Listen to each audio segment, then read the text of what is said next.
Hello friends. तो जैसा कि हम जानते हैं कि आज मैक्सिमम नंबर ऑफ पीपल्स के पास स्मार्टफोन है, पर स्मार्टफोन होना ही स्मार्ट बात नहीं है। अगर हम अच्छे से नहीं जानें कि हम कैसे अपने फ़ोन को यूज़ करें तो हम अपना बहुत बड़ा नुकसान करवा सकते हैं। तो इसी चीज़ को बताने के लिए आज मैं आपको साइबर सिक्योरिटी के बारे में बताऊंगा, या फिर आप अपने फ़ोन को कैसे सेफली यूज़ कर सकते हैं। तो पहला होता है अननोन कॉलर। कई बार आपने देखा होगा कि आपको कॉल आता है या फिर आपको मैसेज में मिलते होंगे जिसमें आपको बोला जाता है कि अननोन कॉलर से बात ना करें या अपनी पर्सनल इंफॉर्मेशन शेयर ना करें, बैंक की डिटेल ना बताएं। तो जैसे ही आपको कोई नंबर मिले जो लगे आपको फॉरेन नंबर है, वो स्पैम होते हैं। आप उनको यूज उठाइए ही नहीं, क्योंकि वो हो सकता है कुछ इंस्टॉल करवा दें या फिर आपसे कुछ बात करें और आप अपनी पूरी इंफॉर्मेशन दे दें। तो ऐसे अननोन कॉलर को नहीं उठाना है, आपको कॉल या अवॉइड करना है। दूसरा होता है अननोन लिंक्स। अननोन लिंक्स में क्या होता है कि जो भी आपको जो साइबर फ्रॉड करवाना होगा या जो भी होगा वो आपको अननेसेसरी लिंक्स भेजेगा। कई बार होता है कि हम झांसे में आके हम एक बढ़िया प्राइस मनी अमाउंट के चक्कर में हम इस लिंक को क्लिक करके ओपन कर देते हैं। पर होता क्या है एक्चुअली में, जब आप इस लिंक को ओपन करेंगे तो बैकग्राउंड में कहीं ना कोई ऐप इंस्टॉल हो जाएगा या फिर आप फ्रॉड का शिकार हो सकते हैं। जैसा कि कई बार आपको मैसेज मिलता होगा गवर्नमेंट की तरफ से भी कि आप ऐसे अननोन लिंक्स पे ध्यान ना दें।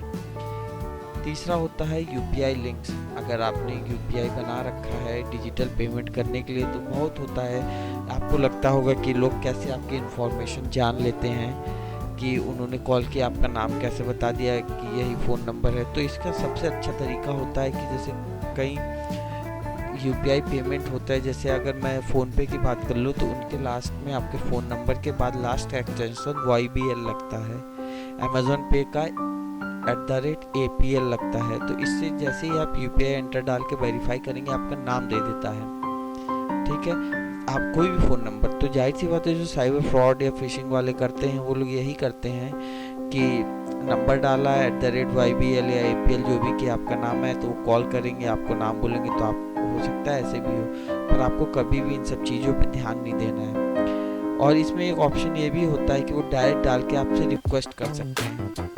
जैसे ही आपके पास रिक्वेस्ट आता है तो आपको हमेशा ध्यान रखना है कि अगर आपने वो रिक्वेस्ट नहीं किया है तो उसको हमेशा डिक्लाइन करने के लिए, और अपना यूपीआई पिन हमेशा सीक्रेट रखें, कभी किसी को बताएं ना। ये यूपीआई पिन ऐसा होता है, ये 4 डिजिट का होता है, या कुछ बैंकों का अपने सेफ्टी के हिसाब से 6 डिजिट का भी हो सकता है। आपको कभी भी यूपीआई पिन एंटर नहीं करना है या कभी भी किसी को रिवील नहीं करना है ये यूपीआई पिन।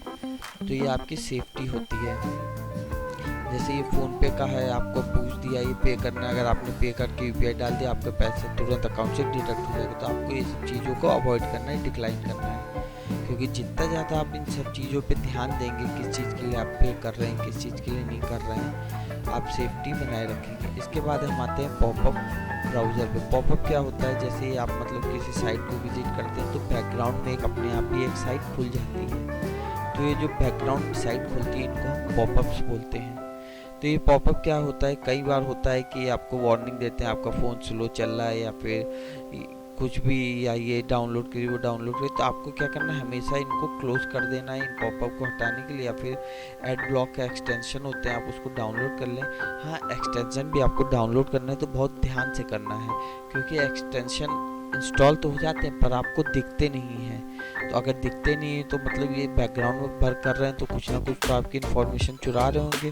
तो इसके लिए होता है मोबाइल एप्लीकेशन चेक। इसके लिए आप क्या करेंगे, आप अपनी सेटिंग में जाएंगे और जहाँ भी पूरे एप्लीकेशन आप इंस्टॉल करते हैं उसकी एक लिस्ट होती है। तो ये आप सेटिंग में जाके एप्लीकेशन सेक्शन पे जाएंगे तो ऑल आपको अपने ऐप मिल जाएंगे जो भी इंस्टॉल हुए। इसको एक बार आपको ऊपर से नीचे तक पूरा स्क्रॉल करके आपको देखना होगा कि कहाँ पे आपका ऐप इंस्टॉल है, या फिर कोई ऐसा ऐप जो आप नहीं जानते हैं और फिर भी आपके इंस्टॉल है उसको तुरंत अनइंस्टॉल करें।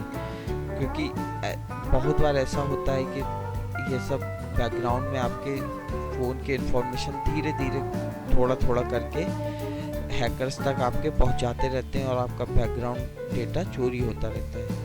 उसके बाद जैसा कि ये पेटीएम का ऐप, हम सब जानते हैं पेटीएम कितनी बड़ी कंपनी है। ये भी अपने पेटीएम के, इवन मैं किसी भी ऐप की बात करूँ वो हमेशा अपने उस पर नोटिस डालते रहते हैं कि आप इन फ्रॉडलेंट एक्टिविटी या फिर जो भी होता है आप इन सब का यूज़ ना करें। तो आप पहली बात तो ये भी होता है कि आप कोई भी ऐप इंस्टॉल कर रहे हैं तो उसके हमेशा अगर जितना पॉसिबल हो आप उसके टर्म्स और कंडीशन पढ़ लें, वो आपसे क्या मांग रहा है, क्या चीज़ नहीं है। जैसे ये पेटीएम में आप देखिए, यहाँ पे कुछ साइटें दी हैं, तो पेटीएम की कभी साइट होती ही नहीं। लोग क्या करते हैं, फालतू या फर्जी की साइट बनाकर उस पर आपको कहेंगे आप जाइए, आप वहाँ पे अपनी इन्फॉर्मेशन पेटीएम से रिलेटेड डालेंगे, किसी भी चीज़ से डालेंगे, हो सकता है और आपका डाटा चोरी हो जाए, आपके अकाउंट से बैलेंस कट जाए। अगर आपको इंग्लिश में नहीं समझ में आता तो जैसे पेटीएम में हिंदी में भी ऑप्शन दिए या फिर बहुत ऑप्शन होते हैं, आप हिंदी में भी जाके उसको पढ़ सकते हैं। तो जिस भाषा में आपको ठीक लगे आप उस लैंग्वेज में इसको ईजिली पढ़ के और अपनी क्वेरी को सॉल्व कर सकते हैं। तो ध्यान रखें, जितना आप हर चीज़ के बारे में जानेंगे या फिर जितना सिक्योरली या एक एक चीज़ को ध्यान दे के करेंगे, उतना ही आप अपने को साइबर फ्रॉड या साइबर शिकार होने से आप अपने को सेफ्टी कर सकते हैं। और एक होता है कस्टमर केयर नंबर। तो आपने कई बार या तो पेपर में भी पढ़ा होगा कि जैसे इन्होंने इस फलाना पे कॉल किया या उस पे किया या इस साइट के कस्टमर केयर पे कॉल किया, उन्होंने इन्फॉर्मेशन पूछी, तो ये कैसे आप गलत कॉल नंबर लग जाता है या गलत कॉल सेंटर पे लग जाता है। तो ये होता है हमारे जो हम प्रॉपरली अवॉइड करते हैं, हम डायरेक्ट जैसे हम गए गूगल में सर्च किया, अब जैसे SBI का है तो हमने SBI कस्टमर केयर, हो सकता है किसी ने गलत फ़ोन नंबर डाला, आपने कॉल किया, आपने तो लगा आपने बैंक में कॉल किया।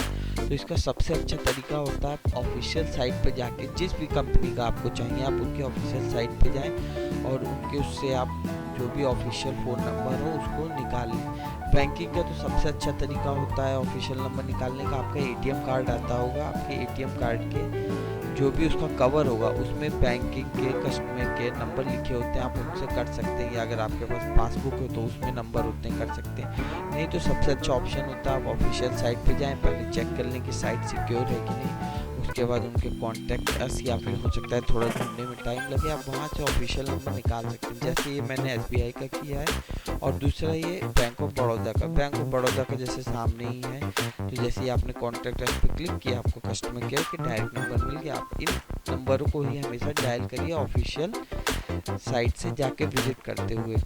तो इन सब छोटी छोटी बातों का ध्यान रख के आप अपने को बड़ा नुकसान होने से बचा सकते हैं।